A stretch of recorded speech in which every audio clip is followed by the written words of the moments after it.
So first you want to align the back bumpers. Put in reverse. Turn the one full turn to the right. Shoot the mirror and blind spot real quick. Then reverse.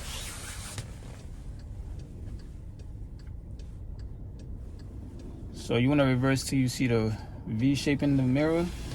And the curb is going to look like it's blocked off. That's when you turn it all the way left. And just reverse in the spot.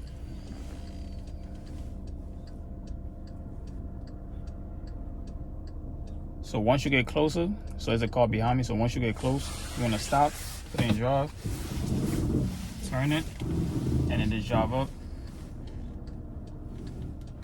Boom, stop, put it in reverse again, turn it all the way left, and then straighten it out. And once you straighten it out, boom, and that's it. So when you're parking in a tighter spot, sometimes you're gonna have to do extra steps. So it is this spot is not that tight, but there's a car behind me close enough to where I gotta go back and forth.